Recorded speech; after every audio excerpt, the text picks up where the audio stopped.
Broken hand or broken brain? What's your excuse today, black girl? I'm doing my best, Mr. Hollister. Your best is pathetic. That's why black women like you carry plates instead of finishing nursing school. I gave you a job when every restaurant looked at your black face and said no.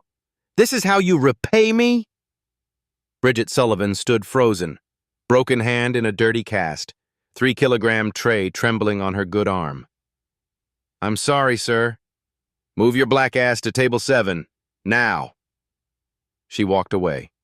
No tears, no protest, still working. In the corner booth, a man in faded jeans watched everything. He owned this restaurant. No one knew his face. Jonathan Mercer had come because of an anonymous letter, $52,000 missing. He would ask her later why she kept working with a broken hand. Her answer would keep him awake all night. 3 days earlier, Jonathan Mercer stood at his office window in Portland, watching the morning fog roll across the harbor. At 62, he'd built a small empire, one upscale restaurant that had grown into a reputation, a legacy. Harborview Grill wasn't just a business. It was the last thing his wife Margaret had helped him create before cancer took her 3 years ago. The notification sound from his laptop broke the silence. 2:35 a.m., the timestamp read. Jonathan frowned. He hadn't been sleeping well anyway, hadn't slept well since Margaret passed, but emails at this hour were unusual. He walked to his desk, coffee cup in hand, and clicked on the message. No sender name, no subject line, just an attachment. A photograph, slightly blurred, of what looked like a handwritten ledger. Rows of numbers in neat columns, dates on the left side, and beneath it, a single line of text. $52,000 in 8 months. Ask your manager where it went. Jonathan stared at the screen. His first instinct was to delete it. Anonymous accusations were rarely worth the trouble, usually just noise from someone with a grudge. But something about the handwriting in the photograph made him pause. It was small, precise, desperate. Someone had taken a real risk to send this. He picked up his phone and called his accountant. The man answered on the 5th ring, voice thick with sleep.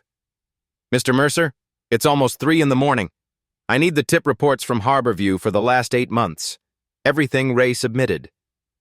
At this hour? At this hour. The files arrived by 5 a.m. Jonathan spread them across his desk, cross-referencing the numbers with the photograph. According to Ray Hollister, his general manager of 7 years, tip income had averaged $6,500 per month. Reasonable for a restaurant of Harborview's size and clientele.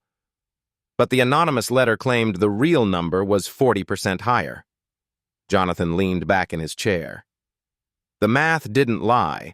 If the letter was accurate, someone had been skimming over $52,000 in 8 months. $52,000 that should have gone to servers, busboys, bartenders, the people who actually earned it. He pulled up the employee turnover report next. His stomach tightened. 14 people had quit in that period. All of them listed personal reasons as their explanation. No exit interviews, no complaints filed, no red flags raised. 14 people, and not a single one had said a word. That silence bothered Jonathan more than the money. In his experience, people didn't stay quiet when they were being treated well. They stayed quiet when they were afraid. He opened his desk drawer and pulled out a photograph. Margaret, on opening day 15 years ago, holding the scissors for the ribbon cutting. Her smile was radiant, full of hope. She'd worn that same smile when she told him, the night before they opened, "This restaurant will succeed because we treat our people like family. Promise me you'll never forget that. If you ever start to forget, remember tonight." Jonathan looked at the photograph for a long moment. His throat tightened. He'd forgotten. After Margaret died, he'd handed the reins to Ray and stepped back. Grief had made him absent. Trust had made him blind. He'd told himself that Ray was capable, that the business was in good hands, that he needed time to heal. 3 years. How many people had been hurt in 3 years while he was healing? He stood up, walked to his closet, and pulled out an old duffel bag, the one he used to take on fishing trips with Margaret, back when life was simpler. By 6 a.m., he was on the road to Harborview. He didn't call ahead, didn't warn anyone. He checked into a cheap motel 2 miles from the restaurant, changed into clothes he hadn't worn in years, jeans, a plain t-shirt, scuffed work boots, and looked at himself in the bathroom mirror. He looked tired, older than he remembered, nothing like the polished businessman in the company headshots that hung in Harborview's lobby. Good. That was the point. The next morning, Jonathan walked to the back entrance of Harborview Grill, the one employees used, behind the dumpsters where deliveries came in. A young assistant manager was smoking a cigarette, scrolling through his phone. "I'm looking for work," Jonathan said, keeping his voice flat, unremarkable. "Anything you've got. Dishwasher, busboy, whatever." The assistant manager looked him up and down, the gray hair, the calloused hands, the clothes that had seen better days. "You got experience?" "Enough." "We're short-staffed." The young man shrugged, flicking ash onto the pavement. "Always short-staffed lately. Come back tomorrow at 6. We'll try you out in the kitchen." Jonathan nodded and walked away without another word. He didn't know what he'd find, but he knew one thing. If something was rotten in this place, he would see it with his own eyes. And if the letter was right, if someone had been stealing from his employees while he looked the other way, he would make it right, no matter what it cost. The next evening, Jonathan Mercer walked through the front door of Harborview Grill as a customer. He wore a collared shirt, nicer than his undercover clothes, but nothing flashy. Just another diner looking for a good meal. The hostess smiled professionally and seated him at a corner booth, the one with the worst view of the harbor, usually reserved for walk-ins without reservations. Perfect. From here, he could see the entire floor. The restaurant was beautiful, exactly as Margaret had designed it. White tablecloths, soft amber lighting, exposed brick walls lined with maritime photographs. The subtle aroma of garlic and butter drifted from the kitchen, mingling with the salt air scent piped through the ventilation system. On the surface, everything looked exactly as it should. Then he saw her. A waitress in her late 20s, brown hair pulled back in a tight ponytail, moving between tables with practiced efficiency. She carried a heavy tray of seafood platters, lobster, crab legs, oysters on ice, balanced expertly on one hand. Her other arm was wrapped in a white cast from wrist to elbow, tucked close to her body, partially hidden by her long black apron. She set the tray down at a four-top near the window, distributed the plates with smooth precision, and smiled at the customers as she rattled off the specials. When she turned to walk away, Jonathan noticed the slight tremor in her good hand, the way she shifted her weight, favoring her right side. The almost imperceptible wince when she lifted the empty tray. She was in pain. Real pain. And she was hiding it. A few minutes later, she approached his table. Up close, he could see the dark circles under her eyes, the tightness around her mouth. She looked exhausted. Not the normal tired of a long shift, but the bone-deep weariness of someone running on fumes. "Good evening, sir. Welcome to Harborview." Her voice was steady, professional. "Can I start you off with something to drink?" Her name tag read, Bridget. "Just water for now," Jonathan said. "Thank you." She nodded and turned to leave, but the weight of the water pitcher made her stumble slightly. A few drops splashed onto the white tablecloth, spreading into small, dark circles. "I'm so sorry," she started, reaching for a napkin with her good hand. "It's fine," Jonathan said quickly. "Really, don't worry about it." Before Bridget could respond, a voice cut through the ambient noise of the dining room. "Bridget, a word." A man in a perfectly pressed charcoal suit emerged from the kitchen area. Mid-40s, slicked back hair, a smile that showed too many teeth but never quite reached his eyes. Ray Hollister. Jonathan recognized him instantly from their video calls, but Ray had never met him in person. They'd only communicated through screens and spreadsheets. Ray's hand landed on Bridget's shoulder, not gently, but with the weight of ownership. He turned to Jonathan, smile widening. "Best waitress we have," Ray said, his voice smooth as aged whiskey. "Dedicated beyond belief, showed up with a broken hand and still insisted on working. That's the Harborview spirit right there." He squeezed Bridget's shoulder. She didn't react, but Jonathan saw her jaw tighten almost imperceptibly. "I'll check on your order, sir," Bridget said quietly, and walked toward the kitchen without looking back. Ray followed her. Jonathan waited 30 seconds, then stood up and walked toward the restrooms, which happened to be located near the kitchen entrance. A convenient coincidence. Through the swinging door's small window, he could hear Ray's voice. The smooth charm was gone, replaced by something cold and sharp. "Table 7 has been waiting 9 minutes. 9. You think that's acceptable?" "I'm doing my best. Your best isn't good enough." Ray's voice dropped lower, more dangerous. "I don't care if your arm falls off. You get that food out. Don't make me regret not firing you last week." Silence. Then footsteps. Jonathan stepped back just as the kitchen door swung open. Bridget walked out, her eyes red-rimmed but dry. No tears. Her jaw was set, her back straight. She moved past Jonathan without seeing him, paused at the service station, and reached into her apron pocket. She pulled out a small notebook, spiral-bound, barely larger than her palm, and scribbled something quickly. Numbers, it looked like. Then she tucked the notebook away, composed her face into professional neutrality, and walked back to the floor. Jonathan returned to his table, but his appetite was gone. The notebook. The cast. The manager who smiled at customers and threatened employees behind closed doors. The pieces were starting to form a picture he didn't like. When Bridget returned with his water, Jonathan studied her face more carefully. She was tired, desperately tired. But there was something else in her eyes. Something that looked like defiance. Like she was fighting a war no one else could see. "Long shift?" he asked gently. She hesitated. Waitresses weren't supposed to complain. It was an unwritten rule. "It's fine," she said, forcing a small smile. "Thank you for asking." She walked away before he could say anything else. Jonathan watched her work for the next 2 hours, watched her carry trays that should have required 2 hands, watched Ray smile and laugh with VIP customers while ignoring the pain on Bridget's face, watched her pull out that little notebook 4 more times, always when she thought no one was looking.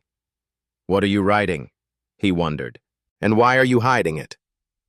That night, Jonathan sat in his motel room, the anonymous letter spread on the bed beside him.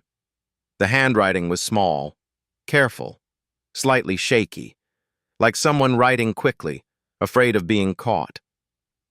He thought about Bridget's notebook, the way she hid it in her apron, the precision of her movements. Even writing in secret, she was methodical, deliberate. Could she be the one who sent this? He pulled up his laptop and opened the employee files his HR director had sent over. Bridget Sullivan, 29 years old, 2 years of nursing school before dropping out due to debt. Hired at Harborview 14 months ago.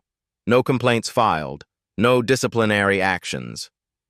Performance reviews consistently marked exceeds expectations. No record of her injury either. No workers' comp claim. No request for modified duties or reduced hours. She'd broken her hand and kept working like nothing had happened. Like she couldn't afford to stop. Jonathan closed the laptop. His reflection stared back at him from the dark screen. An old man in a cheap motel room, 4 hours from home, chasing shadows based on an anonymous letter. What am I doing here? The answer came immediately, rising from somewhere deep in his chest. He was doing what he should have done 3 years ago. He was paying attention. The next morning, Jonathan showed up at the back entrance of Harborview at 5:45 a.m. The same assistant manager was there, this time with a clipboard and a stained coffee cup. "You're early. Good." The young man barely looked up. "We need someone on dish duty. $8 an hour, no benefits, cash at the end of each shift. No questions asked. You in?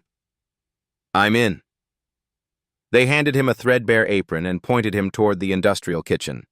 For the next 3 days, Jonathan Mercer, owner of Harborview Grill, worth several $1 million on paper, scrubbed pots, sorted silverware, and hauled trash bags twice his weight. His hands blistered on the first day. His back screamed by the second. He understood, for the first time in decades, what it actually meant to work at the bottom. And he watched. God, did he watch. He watched Ray collect tip money at the end of each shift, counting it privately in his locked office while the servers waited anxiously in the hallway. He watched the staff exchange nervous glances whenever Ray's footsteps echoed through the kitchen. He watched Bridget work 12-hour shifts with a broken hand, never complaining, never sitting down, never showing weakness. And he watched her write in that notebook. Every single night. Always when she thought no one was looking. Always hidden immediately afterward. On his second day, a young busboy named Tyler, 22, skinny as a rail, perpetually jumpy, sidled up to Jonathan at the dish station. His eyes darted toward Ray's office before he spoke. "You're new, right?" "Yeah, just started." Tyler glanced over his shoulder again, then leaned closer. His voice dropped to barely above a whisper. "Word of advice. Don't ask questions. About tips, about schedules, about anything. Just take what they give you and say thank you. That's how it works here." "Why?" Tyler's face went pale. His hands trembled slightly. "Because that's how you survive." He walked away before Jonathan could respond, nearly knocking over a rack of clean glasses in his haste. "That's how you survive here." Jonathan turned those words over in his mind as he scrubbed another pot, the hot water turning his blistered hands raw. He thought about the 14 people who'd quit in 8 months, the ones who couldn't survive anymore. The ones who'd walked away with personal reasons and no exit interview. Had they tried to speak up? Had anyone listened? Or had they just disappeared? One by one, like they'd never existed at all. The dish pit at Harborview smelled like salt, old grease, and industrial-strength detergent. Jonathan's hands were cracked and bleeding by noon, but he kept working, kept his head down, kept his ears open. The kitchen staff talked freely when they thought no one important was listening. "Tips were garbage again last night," muttered a line cook named Eddie, slamming a pan onto the stove. $40 for an 8-hour shift, and the place was packed. I saw the reservation list." "Don't complain," warned another cook, a woman named Rosa. "You know what happened to Daniela." "Yeah, personal reasons." Eddie made exaggerated air quotes, his voice dripping with sarcasm. "Sure, personal reasons, just like all the others." Jonathan filed the name away. Daniela, another one of the 14, another ghost. At the end of the shift, he positioned himself near the hallway that led to Ray's office. He watched as Ray emerged with a small metal cash box, his expression businesslike, almost bored. The servers lined up like soldiers awaiting inspection. Bridget was among them, her cast visible beneath her rolled-up sleeve. "Tip pool for tonight, $320, Ray announced, his voice carrying no warmth. 8 of you on floor duty. That's 40 each. No one questioned it. No one asked to see the receipts or the credit card slips. They just took their money, crumpled 20s counted out with mechanical precision, and walked away. But Jonathan had been watching the floor all night. Table 12 alone had left a $100 bill on a $200 check. He'd seen the customer place it on the table with a smile, complimenting Bridget's service despite her obvious injury. One table, $100. And Ray was claiming the entire night's pool was only $320. The math didn't just fail to add up. It was insulting. Later, while Jonathan was cleaning the walk-in refrigerator, Tyler appeared with a stack of empty bus tubs. "Hey," Jonathan said casually. "Quick question. What did we actually clear in tips tonight?" Tyler's eyes went wide. He looked toward Ray's office like a rabbit spotting a hawk. $40, he whispered. "Same as always. That's what we get." I saw table 12 leave 100 just by itself. Tyler's face drained of color. His hands shook so badly he nearly dropped the tubs. Don't, he hissed. Please, just don't. Don't what? Don't ask. Don't count. Don't notice. His voice cracked. If you want to keep this job, if you want to work anywhere in this town, you don't see anything, understand? He practically fled from the walk-in, leaving Jonathan alone among the hanging sides of beef and stacked produce boxes. $40 each, Jonathan thought grimly, on a night when the floor pulled at least 600. The skimming wasn't subtle, it wasn't even clever. It was systematic, brazen, and no one dared to say a word. Jonathan's second day brought darker revelations. During the lunch rush, he noticed Bridget working the floor again. Same cast, same exhaustion, same quiet determination. She moved slower today, her face paler. The pain was clearly catching up to her, but she didn't stop, didn't sit down, didn't ask for help. Around 2 p.m., the lunch crowd thinned, and Jonathan took his mandatory break by the back door. That's when he noticed Ray's office door standing slightly ajar. Inside, Ray was on a phone call, his back turned to the entrance, laughing at something the person on the other end had said. On the desk sat an open laptop, its screen glowing in the dim office light. Jonathan edged closer, pushing a mop bucket ahead of him as cover. The screen showed an Excel spreadsheet with 2 columns clearly labeled Reported and Actual. The actual column was consistently, grotesquely, 40% higher than reported.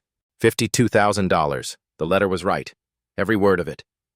Jonathan's grip tightened on the mop handle.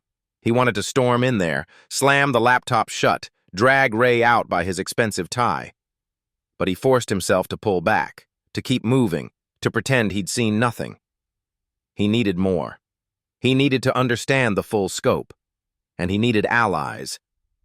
That afternoon, a familiar face appeared at the back entrance. A man in his mid-20s, brown hair, tired eyes. He wasn't coming for a shift. He was heading straight for the employee lockers. Daniel. One of the servers, Paula, spotted him and hurried over. Didn't expect to see you back here. Just grabbing my stuff. Left some things in my locker when I quit. Daniel's voice was flat, emotionless. Didn't exactly have time for a proper goodbye. Jonathan moved closer, pretending to mop the same spot repeatedly. How's the new job? Paula asked. Better. Anything's better than this place. Daniel glanced around the kitchen, his expression darkening. Get out while you can, Paula. Seriously. He'll drain you dry and make you think it's your fault. Paula bit her lip, her eyes filling with uncertainty. It's not that easy. I know. Trust me, I know. Daniel zipped his backpack and slung it over his shoulder. I stayed 3 years. You know what I got for 3 years of loyalty? A thank you card and a $20 gift card to a coffee shop that closed 6 months ago. He walked out without looking back, the door swinging shut behind him with a heavy thud. Jonathan stood frozen, the mop dripping dirty water onto his shoes. 3 years. Daniel had survived 3 years under Ray's management. 3 years of $40 nights and broken promises. And when he finally left, no one had asked him why. No one had listened to his story. He'd just vanished. Another name on a turnover report labeled personal reasons.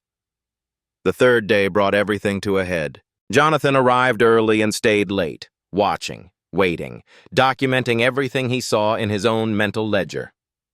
Around 8 p.m., just as the dinner rush was winding down, Ray's voice cut through the kitchen noise. Bridget, my office, now. The kitchen fell silent. Everyone knew what a summons to Ray's office meant. Bridget set down the tray she was carrying, smoothed her apron, and walked toward the back hallway without a word. Her face betrayed nothing, but Jonathan saw her good hand clench into a fist at her side. The office door closed, but the walls were thin, cheap construction that Ray had never bothered to upgrade, and Jonathan positioned himself just outside, mop in hand, pretending to clean the baseboards. I warned you once. Ray's voice came through, low and dangerous. I found your little notebook. I tore it up. And now I hear you're still asking questions, still making people nervous. Bridget's response was measured, controlled. I don't know what you're talking about. Don't lie to me. A drawer opened with a metallic screech, slammed shut. I've been running this place for 7 years. You think you're the first waitress who thought she could play detective? Who thought she could be a hero? Silence stretched between them, thick and suffocating. Here's what's going to happen, Ray continued, his voice dropping even lower. You're going to stop writing, stop talking, stop whatever little crusade you think you're on. Or I'll put you on clopening shifts until you quit, just like the others. And if I don't? A pause. Then Ray laughed, a cold, hollow sound that made Jonathan's skin crawl. Then I'll make sure no restaurant in this city will touch you. I've got friends everywhere, Bridget. Health inspectors, hiring managers, people who owe me favors. Your nursing school debt means you can't afford to start over somewhere else. He paused. Don't test me. The door handle turned. Jonathan stepped back quickly, pushing his mop bucket around the corner. Bridget emerged from the office, walked past him without seeing him, and continued straight through the kitchen to the back exit. Her face was completely blank. Not angry, not scared, just empty.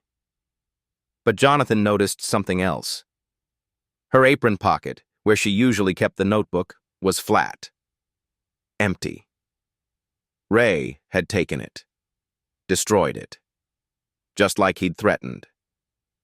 Jonathan wanted to follow her, but he forced himself to wait. Forced himself to finish his shift. Forced himself to clock out like nothing had happened. At 11 p.m., after the restaurant finally closed, Jonathan walked to the parking lot. Most of the cars were gone, but one remained. Bridget's old sedan, parked in the far corner under a broken streetlight.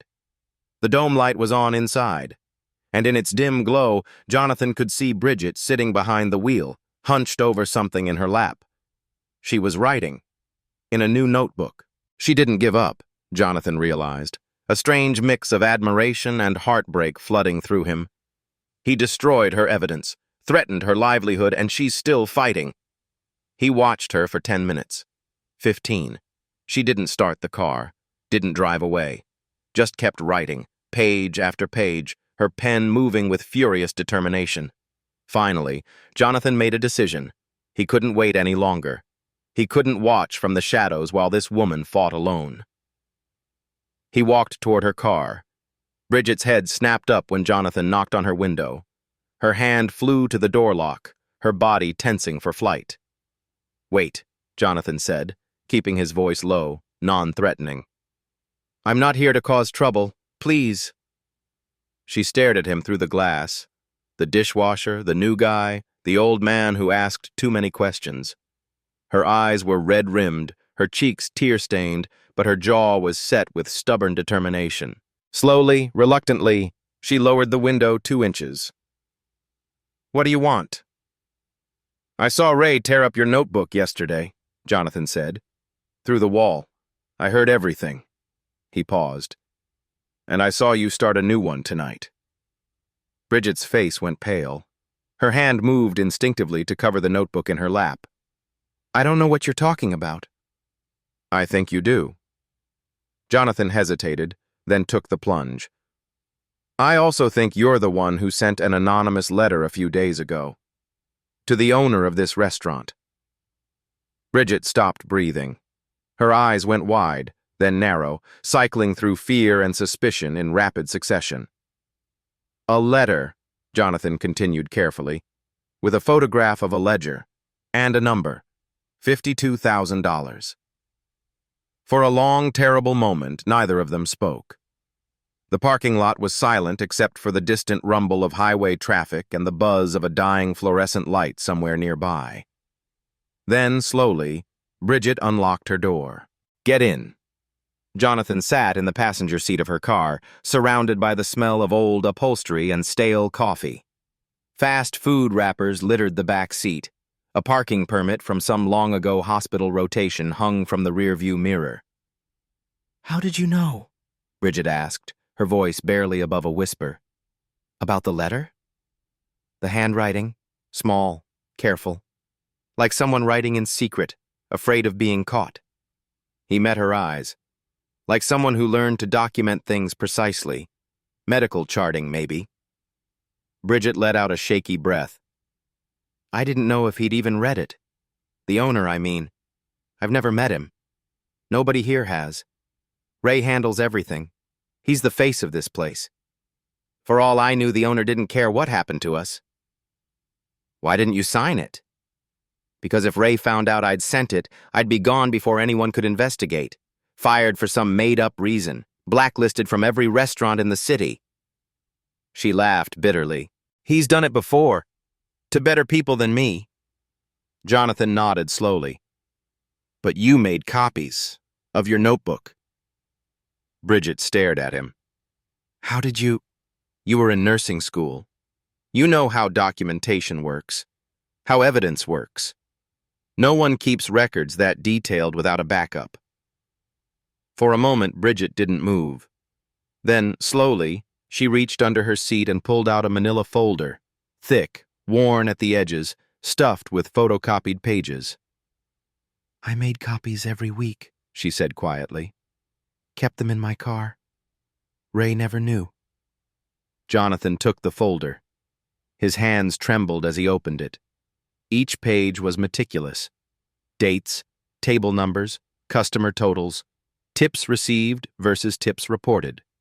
Night after night, for 8 months, Bridget had tracked every discrepancy with clinical precision.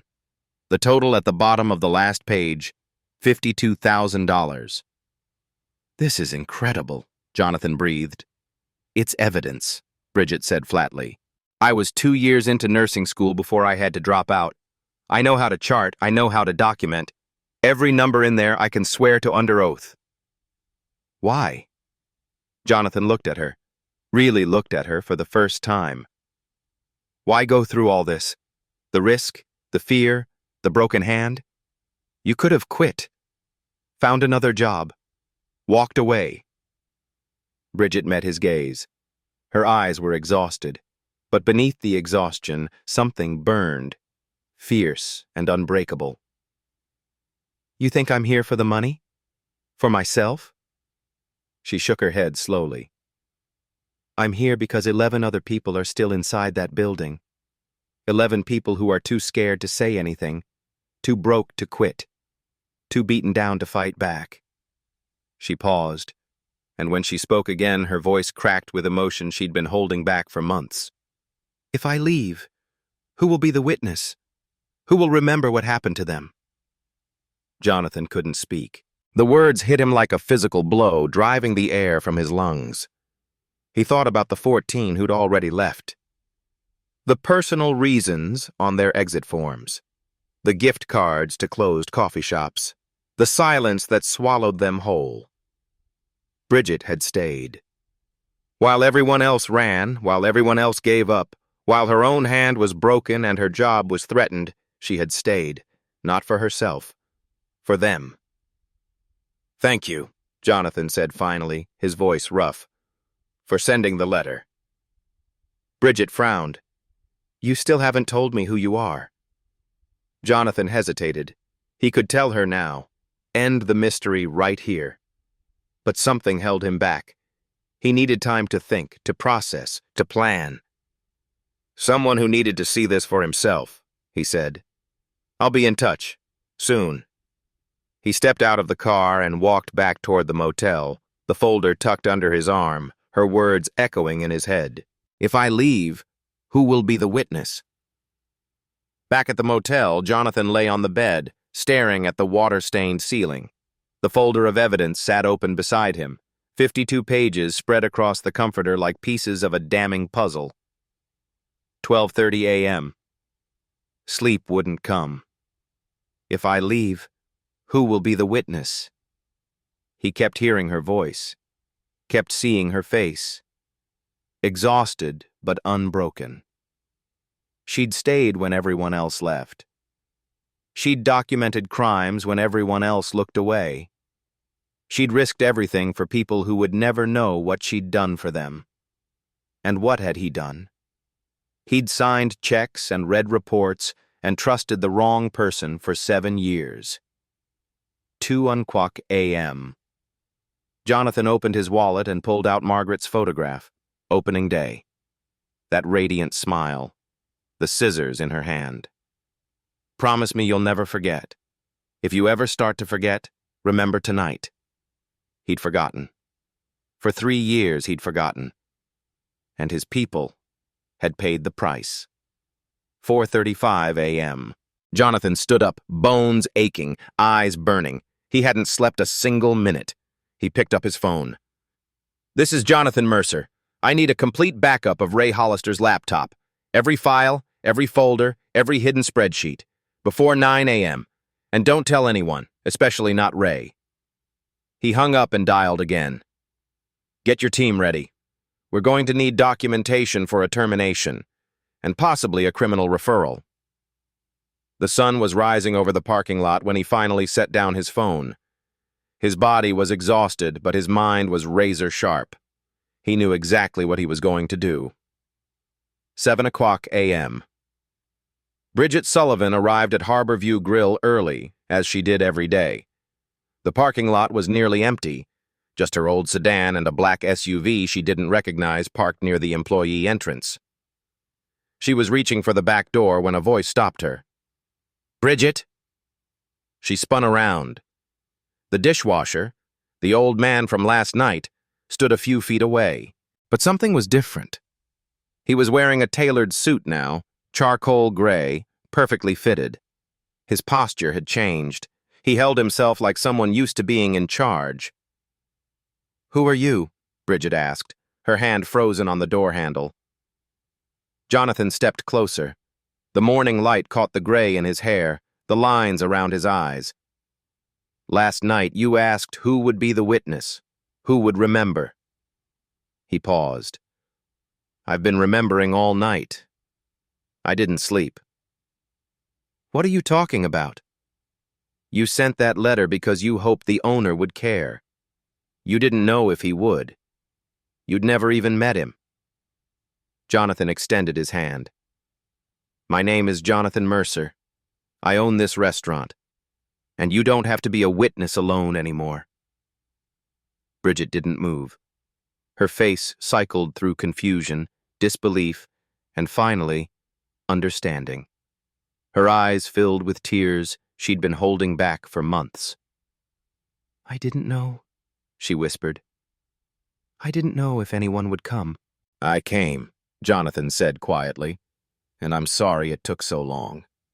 9:00 a.m. The staff meeting. Every employee at Harborview had been summoned, an unusual occurrence that had the kitchen buzzing with nervous speculation. They filed into the private dining room and took seats in folding chairs arranged in neat rows. Ray Hollister stood at the front, clipboard in hand, projecting the easy confidence of a man who believed himself untouchable. He smiled at the assembled staff, his teeth too white, his eyes too cold. "Good morning, everyone. I know you're wondering why." The door opened, and Jonathan Mercer walked in. Ray's smile froze. His eyes widened almost imperceptibly before he forced his expression back to neutral. "Mr. Mercer." He recovered quickly, smoothly. "This is certainly a surprise. I wasn't informed you were visiting." "I know." Jonathan walked to the front of the room, his footsteps echoing in the sudden silence. "That was intentional." And he set a thick folder on the table, Bridget's evidence. Then he opened a laptop and turned the screen toward the room. $52,000, Jonathan said, his voice calm but carrying to every corner. "That's the difference between what customers left in tips over the past 8 months and what employees actually received." A gasp rippled through the room. Tyler's face went white. Paula covered her mouth with her hand. Ray's composure cracked, but only for a second. "Those documents are fabricated. Anyone could have written those numbers." "Anyone?" Jonathan clicked through to the spreadsheet. Ray's own spreadsheet, backed up from his laptop that morning. 2 columns, reported and actual. Ray's handwriting in the margins, his initials at the bottom of each page. This is from your laptop, your files, your records. Jonathan looked at Ray steadily. Would you like to explain why there are 2 sets of books? The color drained from Ray's face. Sweat beaded on his forehead. I was going to pay it back, he stammered. It was temporary. The restaurant was struggling. I needed to cover some shortfalls. Harborview made $4 million in revenue last year, Jonathan interrupted. There were no shortfalls. There was just you, taking money from people who trusted you. He turned to face the staff. Their expressions ranged from shock to vindication to barely suppressed rage. I owe every one of you an apology, Jonathan said. I wasn't here. I trusted someone I shouldn't have, and I didn't ask the questions I should have asked. That failure is on me. He turned back to Ray, his voice hardening. You told me Bridget was dedicated. Those were your exact words. You were right. She was dedicated enough to document every lie you told for 8 months, while working with a broken hand, while you threatened to fire her. Ray's eyes darted to Bridget, standing by the door, his face contorted with fury.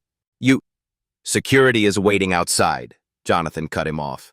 You'll have a chance to explain yourself to the police, not to me. Not anymore. 2 uniformed officers appeared in the doorway. Ray looked around the room desperately, at the employees who wouldn't meet his eyes, at the evidence spread across the table, at Jonathan's implacable expression. He had nowhere to go, nothing left to say. As the officers escorted him toward the door, Ray stopped in front of Bridget. His mouth opened, ready to unleash some final threat, some parting cruelty. She spoke first. You said heroes don't last long here. Her voice was quiet but steady, carrying clearly through the silent room. I'm still here. You're not. Ray's face went slack. The officers took his arms and led him away. The door closed behind him with a sound like finality. For a long moment, no one moved. No one spoke. Then someone started clapping. Tyler. His face was still pale, but his hands came together once, twice, building into steady applause. Others joined in.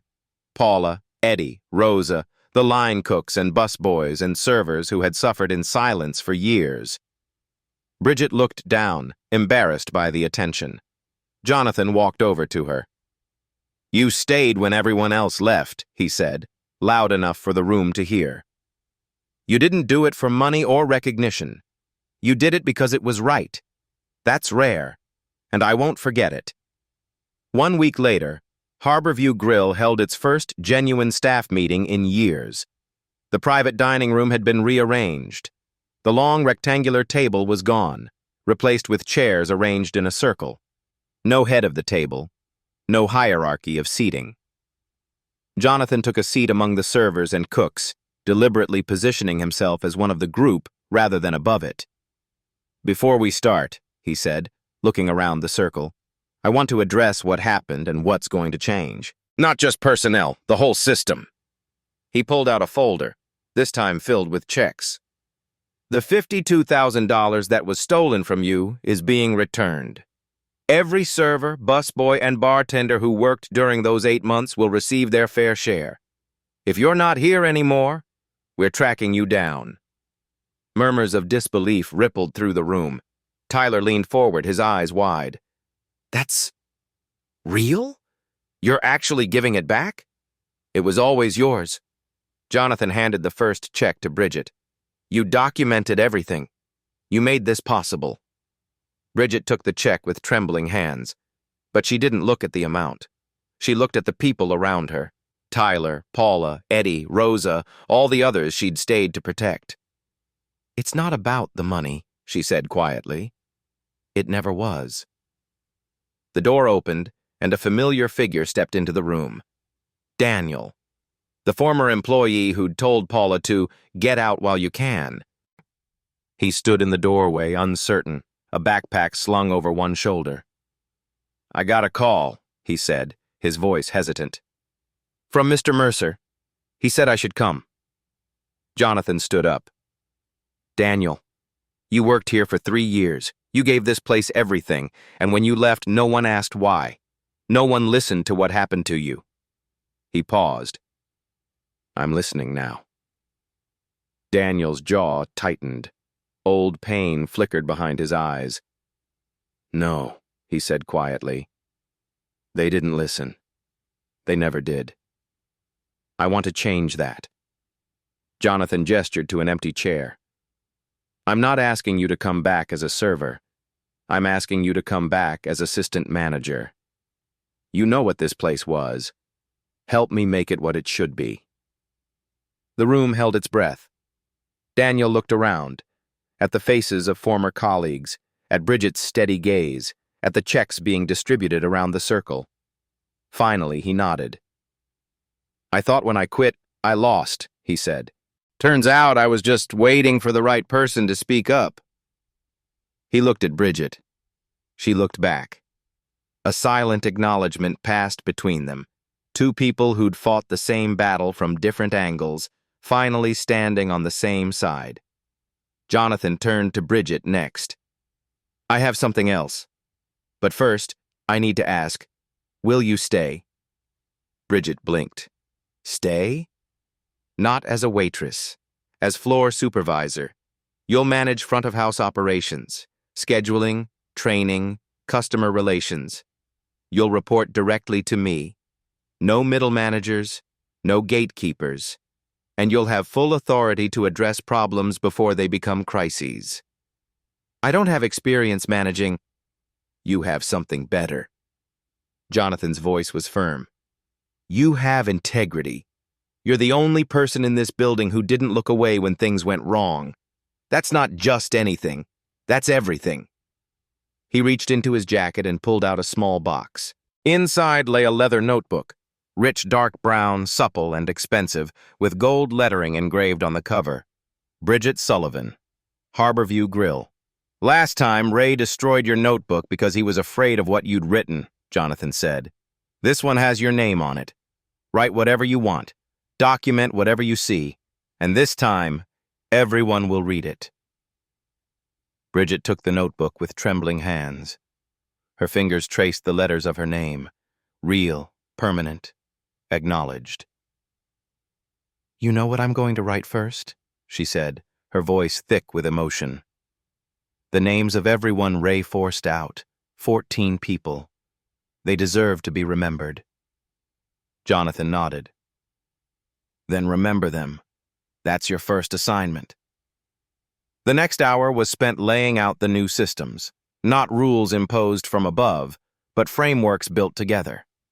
Transparent tip pool. Every night, the full tip amount would be counted openly in front of all servers.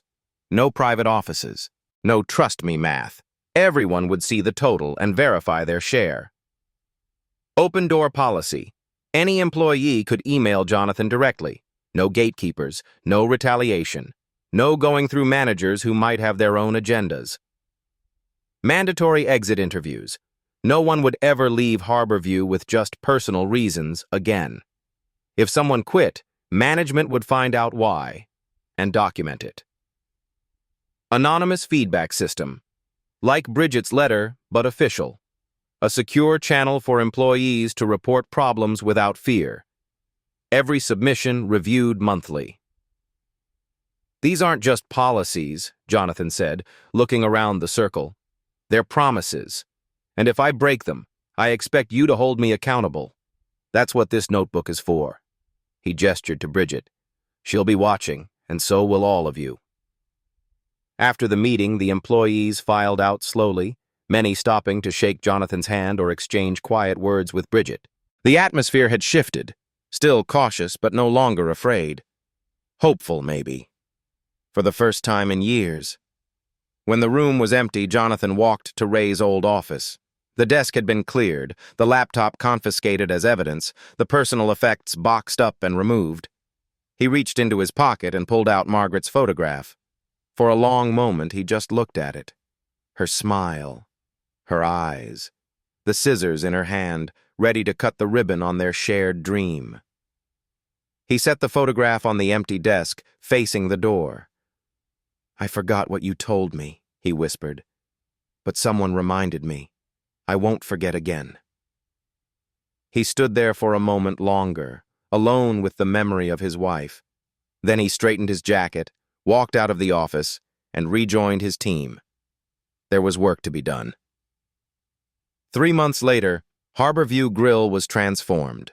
The dining room looked the same on the surface: white tablecloths, amber lighting, the comforting smell of butter and garlic. But anyone who knew what to look for could see the differences. The servers smiled more. Real smiles, not the forced grimaces of people trying to survive. The kitchen staff laughed and joked during prep, their voices carrying through the pass-through window without fear. And Bridget Sullivan stood near the host stand, tablet in hand, watching the floor with quiet pride.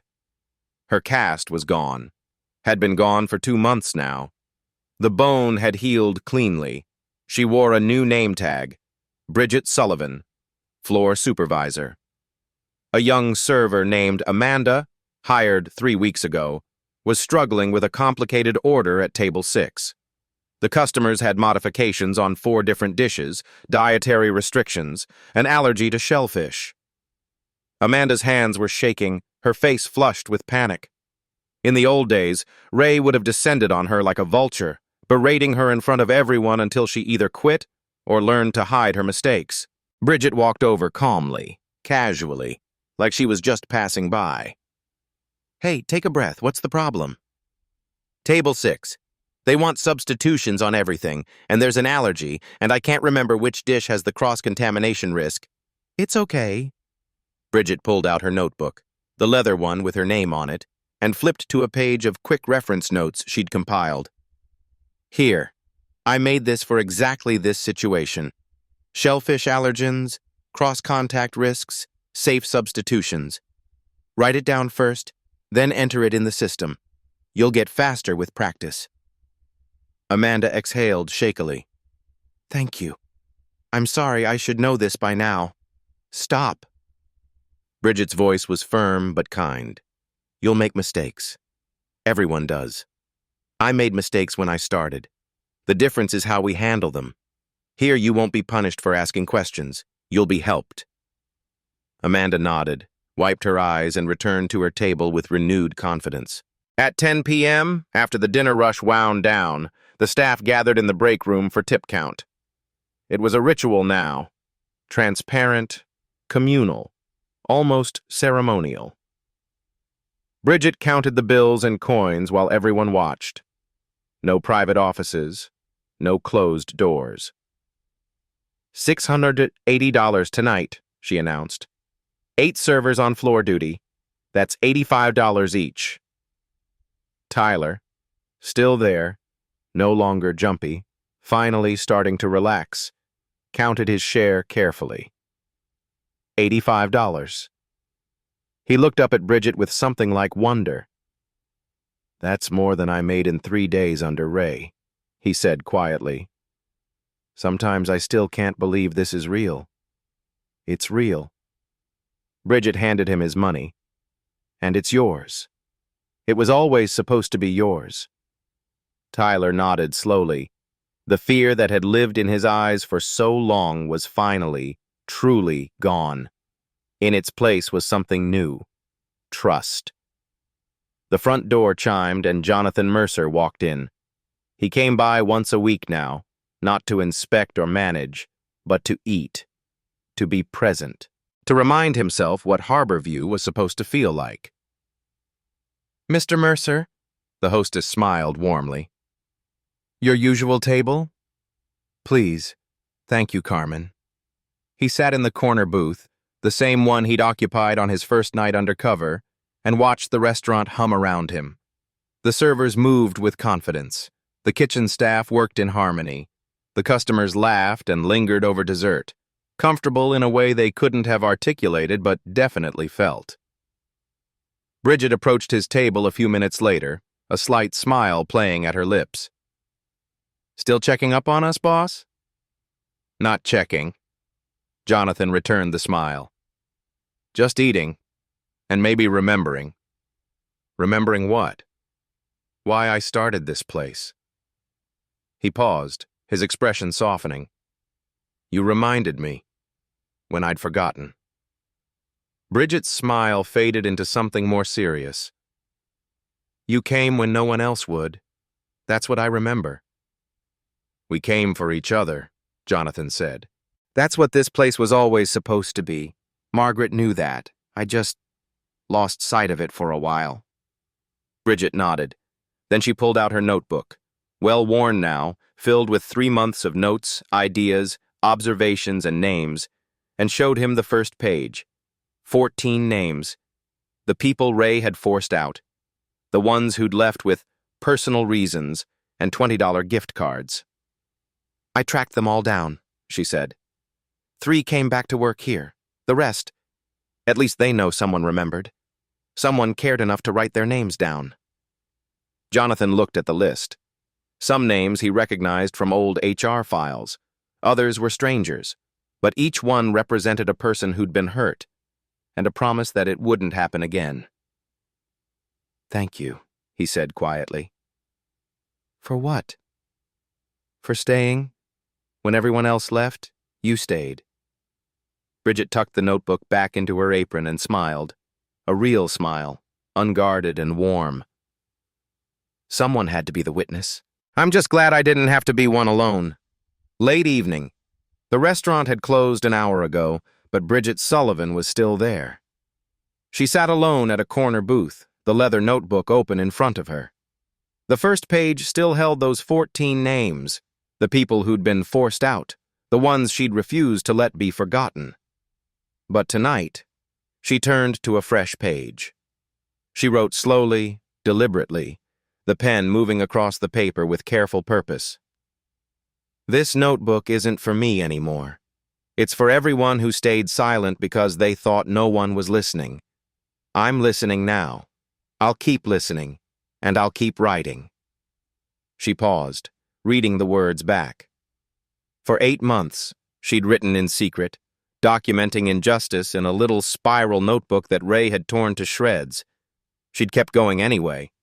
Not because she knew it would work, not because she was sure anyone would care, but because staying silent felt like a betrayal of everyone who couldn't speak for themselves. Now she was writing something different. Not just a record of wrongs, but a blueprint for what could be. Staff schedules, training protocols, ideas for making Harborview better, not just for her, but for everyone who came after. She closed the notebook and looked around the empty dining room. The chairs were upturned on tables, the floor freshly mopped, the lights dimmed to a soft amber glow. 3 months ago, this place had felt like a prison. Now it felt like hers. Not because she owned it, but because she'd helped save it. Outside, the night was cool and quiet. Bridget locked the front door, tucked the notebook under her arm, and walked to her car. She paused with her hand on the door handle. For so long, she'd asked herself, does anyone care? Is anyone paying attention? The answer, she'd learned, was yes. But sometimes you had to be the first one to speak up. Sometimes you had to stay when everyone else left. Sometimes you had to write things down, even when you were scared, even when you didn't know if anyone would ever read them. Because silence had a cost, and someone had to be brave enough to break it. Have you ever seen something wrong and stayed silent? You don't need anyone's permission to speak up. Sometimes the first step is just writing it down, even if it's only for yourself. If this story made you think of someone, share it with them, not to judge, just to remind each other, silence has a price. And sometimes, the bravest person in the room is the one who refuses to walk away.